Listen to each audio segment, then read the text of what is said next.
நாங்கள் இப்பொழுது 4 பேர் அவர்களை பாராட்டுவதற்காக 4 பேரும் கட்சிக்காரர்கள் இல்லை. நாங்கள் கட்சிக்காரர்கள் இல்லை. ஆனால் எந்த ஒரு நல்ல மனிதரையும் பாராட்டக்கூடிய மனம் படைத்தவர்கள் நாங்கள். இன்றைக்கு தமிழ்நாட்டில்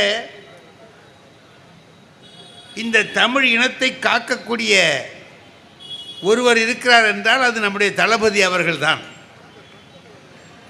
அவர்கள் எந்த அளவிற்கு அருமையாக இந்த இயக்கத்தை மட்டுமல்ல இந்த நாட்டையே வழிநடத்தி கொண்டிருக்கிறார்கள் என்பதை இந்த உலகமே பார்த்து வியந்து கொண்டிருக்கிறது. இந்திய திருநாடே அவர்களுடைய ஆற்றலை கண்டு வியந்து போற்றுகிறது. அதில் நாங்கள் 4 பேர் எங்கள்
ஐயா பார்த்து கொண்டிருக்கிறது.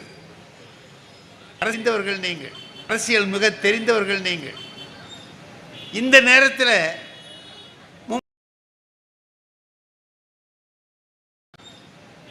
நேரத்தில் மும்மொழி கொள்கையா இருமொழி கொள்கையா என்ற விவாதம் நடந்து கொண்டிருக்கிற போது நம்முடைய ஐயா தளபதி அவர்கள் எடுத்து வைக்கிற ஒவ்வொரு அடியும் பேரறிஞர் அண்ணா அவர்களிடத்தில் கருத்திருமன் சொன்னார், யுவர் டேஸ் ஆர் நம்பர்டுன்னு, ஸ்டெப்ஸ் ஆர் மெஷர்டு, நான் அளந்துதான் அடிவெடுத்து வைக்கிறேன் என்று அவர் சொன்னார். அது மாதிரி அளந்து அடியெடுத்து வைக்கக்கூடிய நம்முடைய தளபதி அவர்கள் மிகச்சிறப்பாக அந்த பிரச்சனையை எதிர்கொண்டு இந்தியா முழுவதும் அவர்களை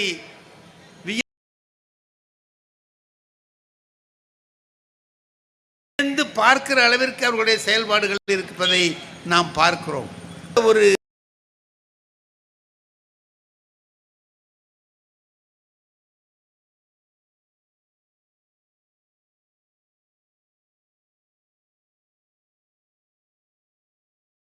காழ்ப்பு உணர்ச்சியிலே இவ்வளவு பெரிய எதிர்ப்புக்கு இடையிலே அதற்கு காரணம்.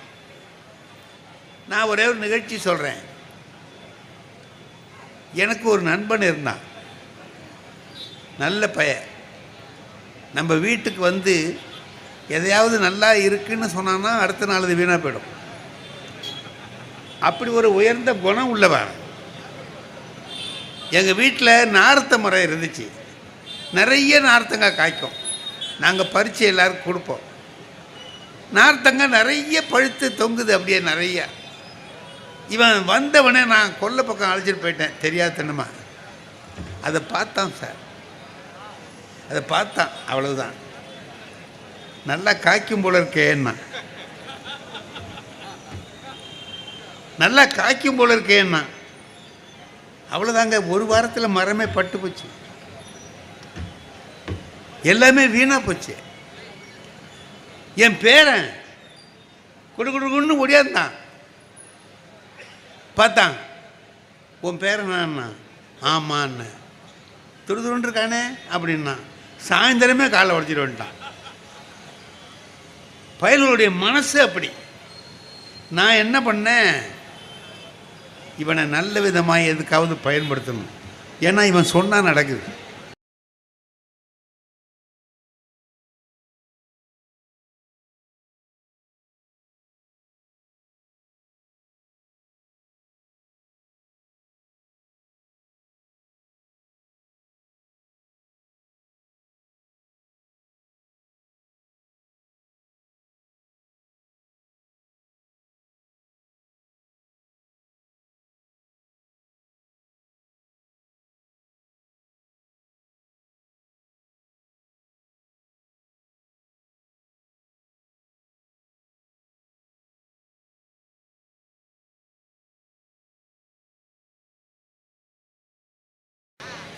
இவன் ஏதாவது சொன்னான்னா நடக்குது. இவன் நான் அவனை அழைச்சிட்டு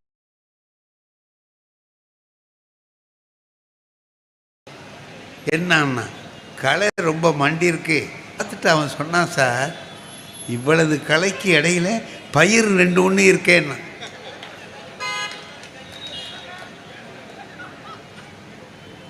அது போயிட்டு சார் இருந்த பயிரும் போச்சு. இப்போது அவனுக்கு என்னன்னு கேட்குறீங்க? மனசு அப்படி இல்லை. அந்த மனசு தப்பான மனசு இருக்கிறதுனால, கெட்ட மனசு இருக்கிறதுனால அவன் சொல்கிற வார்த்தை அப்படியே பலிக்குது. 2 ஒரு பயிர் இருக்கேன்னா அது இருக்கக்கூடாதுன்னு நினைக்கிறான் அவன். அது மாதிரி எண்ணம் கொண்டவர்கள் ரொம்ப பேர் இருக்கிறார்கள். அவர்கள் என்ன செய்கிறார்கள் என்றால் எதை சொன்னாலும் குறை சொல்லுகிறார்கள். ஆனால் என்ன தெரியுமா, தமிழ்நாட்டில் அவர்கள் குறை சொல்ல சொல்ல எல்லாமே நன்றாக நடந்து கொண்டிருக்கிறது. எல்லாமே நல்லா நடக்குது. பேரறிஞர் அண்ணா அவர்கள் சொன்னார்கள், ஒரு முறை திருப்பரங்குன்றம் மாநாட்டில் அவர்கள் பேசிய பேச்சு அருமையான பேச்சு. அப்போ அவர் சொன்னார், நம்முடைய இயக்கம் என்பது ஏழை எளிய மக்களுடைய இயக்கம். மிட்டாமராசுகள் பெரிய பெரிய பண முதலைகளுக்கான இயக்கம் அல்ல இது. ஏழை எளிய மக்கள் அன்றாடம் காட்சிகளுடைய இயக்கம்தான் இது என்பதை சொல்லுவதற்காக சொன்னார். நாங்கள்லாம் ஜஸ்டிஸ் கட்சியில் இருந்தோம். அந்த காலத்தில் பெரிய பெரிய பணக்காரவங்களாம் இருந்தாங்க. ராஜா சார் முத்தையா செட்டியார் இருந்தார். அது மாதிரி இருக்கக்கூடிய பெரிய பெரியவர்களெல்லாம் அதில் இருந்தார்கள். எல்லாம் ஜரிகைக்குள்ளே வச்சவங்க, அவங்க இவங்க திவான் பகதூர், ராவ் பகதூர், அது மாதிரி உள்ளவங்களாம் இருந்தாங்க. அப்போது காரைக்குடியில் ராஜா சார் முத்தையா செட்டியார் வீட்டில் ஒரு விருந்து கொடுக்குறாரு எல்லாருக்கும். பனகல் ராஜாவிலேருந்து அத்தனை பேரும் அங்கே வந்திருக்காங்க. அண்ணாவும் அதில் இருக்கிறார். மறுநாள் அண்ணா சென்னைக்கு வரணும். ரயிலுக்கு டிக்கெட் வாங்கி வச்சிருக்கிறார். மணி ஆகுது, விருந்து ஆரம்பிக்கிற மாதிரி இல்லை. எல்லோரும் பேசிக்கிட்டே இருக்காங்க. அண்ணா ராஜா சார்கிட்ட போய் சொன்னார், ஐயா நான் நாளைக்கு சென்னையில் கூட்டம் எனக்கு போகணும். இந்த பார்ட்டி முடிஞ்சு போகிறதுனா எனக்கு நேரமாகும் போல இருக்கு. நான் முந்தி புறப்படுறேன்னு. இருங்க நான் உங்களுக்கு தனியாக செய்ய சொல்கிறேன்னு சொல்லி அவர் சாப்பிட சொல்லி அவருடைய காரை கொடுத்து அனுப்புகிறார். என் காரில் போங்க அப்படின்னு. அது அற்புதமான கார், புதுசாக வாங்கின கார், கப்பல் மாதிரி இருக்குது, போய்கிட்டே இருக்குது. காரைக்குடியில் பார்த்தவங்களுக்கு தெரியும், கொஞ்சம் நேரம் காடு மாதிரி இருக்கும், அதில் போகணும். போகிற போது இடையில நின்று போகுது கார். புத்தம் புது கார் நின்று போகுது. அண்ணா இறங்கி நின்று என்ன ஏறினார். அவர் அந்த பேனட்டை திறந்துக்கிட்டு அந்த டிரைவர் பார்க்குறார். என்னமோ அப்படிங்கிறார் இப்படிங்கிறார். அவர்கிட்ட ஒன்றும் ஒரு பரபரப்பு இல்லை. அண்ணா சொன்னார், ஐயா நான் சீக்கிரமாக ஸ்டேஷனுக்கு போகணும்.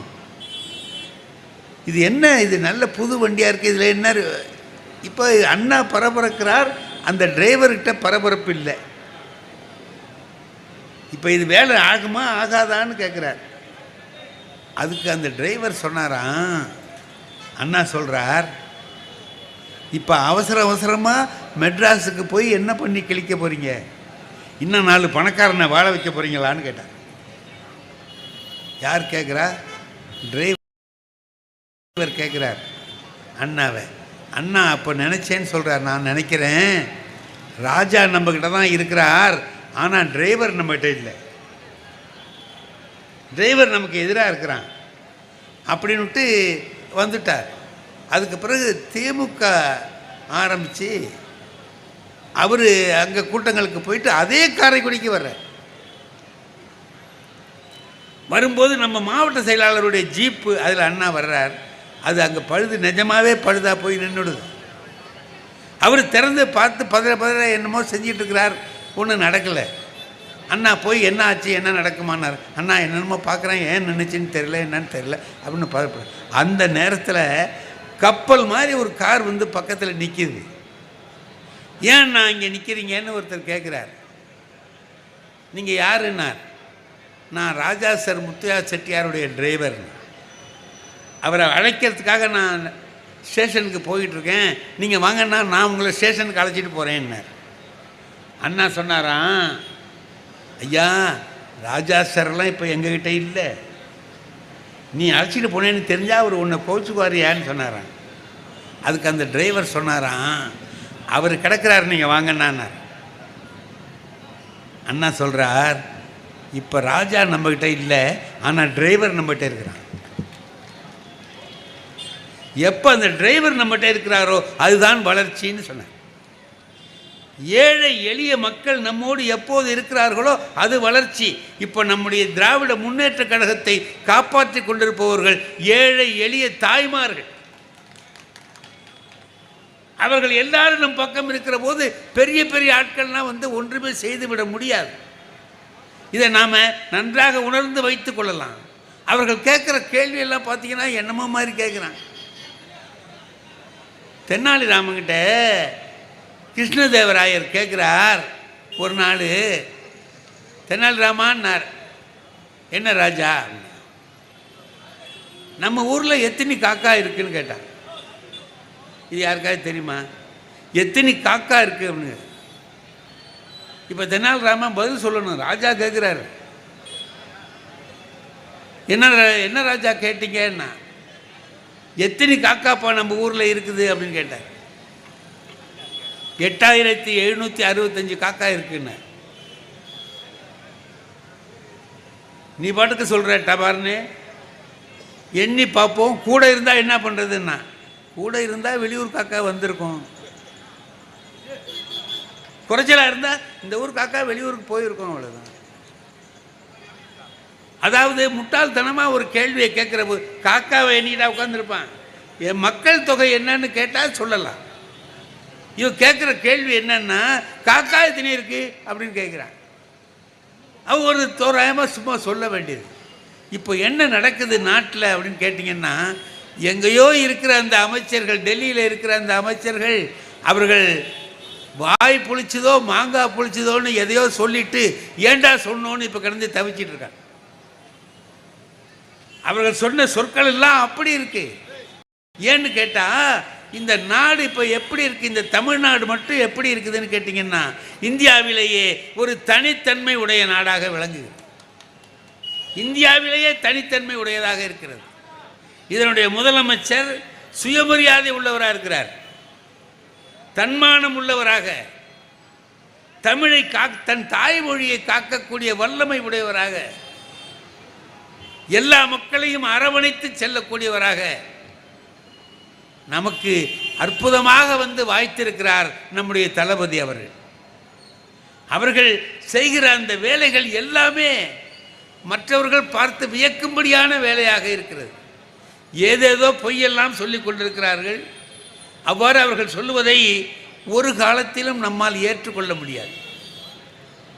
ஒரு சின்ன ராமகிருஷ்ண பரமஹம்சர் ஒரு கதை சொல்லுவார். அதை நான் சொல்லி என்னுடைய பேச்சை நிறைவு செய்வேன்.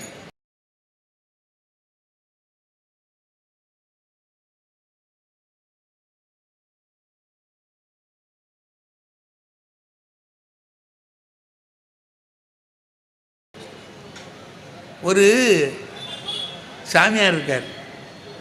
இந்த சாமியார் என்ன பண்ணுறாரு, அதிகாலையில் 4 மணிக்கெல்லாம் எழுந்திச்சிட்டார். எழுந்திரிச்சு, அப்பா நான் போய் காலை கடன்லாம் முடிச்சுட்டு வர்றேன், வந்த உடனே எனக்கு ஒரு 3 குழி வெட்டி வை, ஒவ்வொரு குழியிலையும் 10 குடம் தண்ணி ஊற்றி வையினார். 3 குழி வெட்டி வை, ஒவ்வொரு குழியிலையும் 10 குடம் தண்ணி ஊற்றி வையின்னு. சரி போங்கன்னா தூங்கிட்டான். அவனுக்கு அசதி, தூங்கிட்டான். இந்த சாமிக்கு வேறு வேலை இல்லை, 4 மணிக்கெல்லாம் எழுப்பி விடுதுன்ட்டு தூங்கிட்டான். கொஞ்ச நேரம் தூங்கிட்டான். முழிச்சு பார்த்தான், ஆஹா சாமி வந்தால் திட்டுமே, என்னடா பண்ணலான்னு பார்த்தான். இன்னமும் 3 குழி வெட்ட முடியாது, ஒரே குழியாக வெட்டு. ஒரே குழியாக பெருசாக வெட்டி 30 குடம் தண்ணியை கொண்டாந்து ஊற்றி வச்சுட்டான். தனித்தனியாக 10 குடம் ஊற்றாம 30 குடத்தையும் ஊற்றி வச்சுட்டான். சாமி வந்தது. என்னடா 3 குழி வெட்ட சொன்னேன், நீ ஒரே குழியாக வெட்டியிருக்கியே என்ன? சாமி நீ என்ன சொன்ன? ஒரு 3 குழி வெட்டி ஒவ்வொரு குழியிலையும் 10 குடம் தண்ணி ஊற்றுன்னு சொன்னேன், அதானே? நான் 30 குடம் ஊற்றிருக்கேன். 3 10 30 ஊற்றிருக்கேன். குழியிலே இருக்குது, வேலையை பாருன்னா. அதுக்கு அவர் சொன்னார், ஐயா இந்த பாருடா, நான் காலை கடன்லாம் முடிச்சுட்டு வந்திருக்கிறேன். ஒரு குழியில் உள்ள தண்ணியில் கை கால் கழுவுவேன். கை கால் கழுவுல தண்ணியில் குளிக்க முடியாது. இன்னொரு குழியில் இருக்கிற தண்ணியில் குளிப்பேன். அடுத்த குழியில் இருக்கிற தண்ணியில் அனுஷ்டானம்லாம் பண்ணுவேண்டா, போவேன். அதுக்காக தான் தனித்தனியாக வெட்ட சொன்னேன்.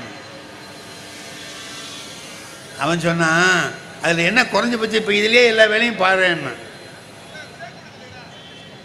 சாமி சொன்னிச்சு, டே கை கால் கழுவுனதில் குளிக்க முடியாது, குளித்ததில் அனுஷ்டானம் பண்ண முடியாதுடா, அதனால தான்டா நான் அப்படி சொன்னேன்.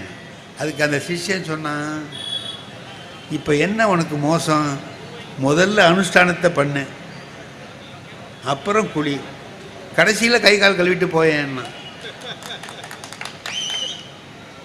இப்போது ஏதாவது புரிஞ்சிட்டு இருக்கானா? நாம் சொல்கிற விஷயங்களை எதையாவது புரிஞ்சு எதிர்கட்சிக்காரன் பேசுகிறானா பார்த்தீங்களா? அவன் ஒன்று சொல்லிக்கிட்டே இருப்பான், எதையாவது ஒன்று சொல்லிக்கிட்டே இருப்பான். பொய் சொல்கிறப்பான்னா இல்லை நிஜம்னு நிரூபிக்க மாட்டான். அவன் பாட்டுக்கு அவன் நினச்சதை செஞ்சிட்ருக்கான். நாம் செய்கிறதை இருமொழி திட்டத்தை ஏன் கொண்டு வந்தோம் என்று பார்க்கிற போது அதனால் ஏற்படுகிற நன்மைகளை எல்லாம் அண்ணா கருத்தில் கொண்டுதான் இருமொழி தமிழ்நாட்டுக்கு போதும் என்று சொன்னார். நாம் என்ன கேட்குறோம் இப்போன்னு கேட்டிங்கன்னா, நாம் இருமொழி கொள்கையை நாங்கள் வச்சிருக்கிறோம், அதனால கல்வி வளர்ந்துருக்கா தேஞ்சிருக்காங்க. இதுக்கு யாராவது பதில் சொல்லணுமா இல்லையா? நாங்கள் இருமொழி கொள்கை வச்சிருக்கிறோம், இதை விட நீ 3 மொழி வச்சுக்கிறேன்னு சொல்கிற, வச்சுக்கோ, அதனால் இதை விட அது வளர்ந்துருக்கான்னு பாருன்னா அதுக்கு ஏதாவது நேர்மையாக பதில் சொல்லணுமா இல்லையா? ஒரே குழியில் 30 குடம் தண்ணி ஊற்றின பயிர்களை மாதிரி இருந்துக்கிட்டு எல்லாரும் ஒன்று கிடக்க ஒன்று உளறிக்கிட்டு இருக்கக்கூடிய நிலைமையில் நாம் என்ன செய்கிறோம்னா அவர்களை எப்படியாவது சமாளிக்க வேண்டியதார். அதுக்கு நம்ம மிக அருமையான ஒரு நகைச்சுவையாளர் ஒருத்தர் இருந்தார். அவர் என்ன செய்வார்னு கேட்டிங்கன்னா, சில ஏதாவது செய்வார், அதில் பெரிய அறிவான விஷயம் இருக்கும். அவர் என்ன செஞ்சார், ஒரு நாள் வீட்டில் உட்கார்ந்துருக்கிறார். உட்கார்ந்துருக்கிற போது ஒரு 3 பேர் அவருடைய நண்பர்கள் வர்றான். காலைல 11 மணி வாங்க, அவர் சூப்பு போட்டு சாப்பிட்ற நேரம். அவங்க 3 பேருக்கும் நான் சூப்பு சாப்பிட போகிறேன், சாப்பிட்றீங்களான்னார். குடிங்க, ஆளுக்கு ஒரு டம்ளர் சூப்பு கொடுத்தார். குடிச்சானுவா, ரொம்ப நல்லா இருக்குங்களே, இவ்வளவு நல்ல சூப்பு இது வரைக்கும் நாங்கள் சாப்பிட்டதே இல்லை, இவ்வளவு நல்லா இருக்கு. நான் நல்லா சூப்பு போடுவேங்க, நான் சூப்பு நல்லா போடுவேன். அவர் பேர் முல்லா, நான் நல்லா சூப்பு போடுவேன், சாப்பிடுங்க அப்படின்னு சொல்லிட்டு போயிட்டேன். இந்த 3 பேர்களும் போய் என்ன பண்ணான், மறுநாள் அவனும் நண்பன் ஒருத்தக்கிட்டே சொல்லிவிட்டான், 11 மணிக்கு போனீங்கன்னா முல்லா சூப்பு போடுறாரு. சூப்புன்னா சூப்பு, அது மாதிரி சூப்பு கிடைக்கவே கிடைக்காது, 11 மணிக்கு போங்கடான்ட்டான். அவன் 3 பேரும் மறுநாள் வந்தான். முல்லா கேட்டார், நீங்கள் யாருன்னு கேட்டார். நேற்று உங்கள் நண்பர்கள் வந்தாங்கல்ல. ஆமாம், அவங்க நண்பர்கள் நாங்கள். எங்கே வந்தீங்கன்னா, அந்த சூப்பு. ஐயா அதுக்கு வந்திருக்கானுவ போல இருக்குன்னு ஆளுக்கு ஒரு டம்ளர் சூப்பை கொடுத்தாரு, குடித்தானுவ. இவன் போய் ஒரு 3 பேர்கிட்ட சொல்லிவிட்டான். அதுக்கு அடுத்த நாள் அவன் 3 பேர் வந்தான். நீங்கள் யாருன்னு கேட்டார். முதல்ல உங்கள் நண்பர்கள் வந்தாங்கல்ல. ஆமாம். அவங்க நண்பர்கள் மறுநாள் வந்தாங்களா? ஆமாம். அவங்க நண்பர்கள் நாங்கள். என்ன எங்கே வந்தீங்கன்னார். சூப்புன்னா. இருங்கடான்னுட்டு, இந்த வேலையை செய்கிறீங்க இரு அப்படின்ட்டு ஆளுக்கு ஒரு டம்ளர் தண்ணி கொடுத்தார்.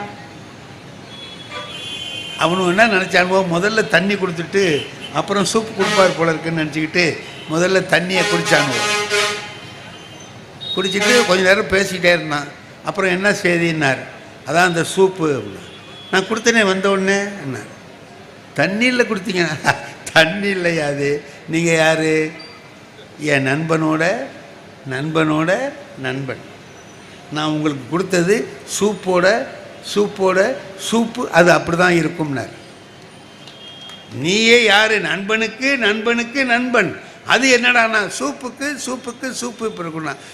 அங்கே இருக்கிற அமைச்சர்கள் பேசுகிற பேச்சுக்கு நம்முடைய தளபதி தருகிற பதில், இதை போன்ற பதில் அற்புதமாக அவர்களை அடித்து பேசக்கூடிய பதில்களை தந்து அவர்களை தலைகுனிய வைத்து கொண்டிருக்கிற காட்சியை பார்த்து நாம் நம்முடைய முதலமைச்சரை நினைத்து வியந்து பாராட்டி கொண்டிருக்கிறோம். அவர்கள் வாழ்க வளர்க, அவர்களுடைய பெருமை மேலும் மேலும் வளரட்டும் என்று சொல்லி வாழ்த்தி அமைகிறேன். நன்றி, வணக்கம்.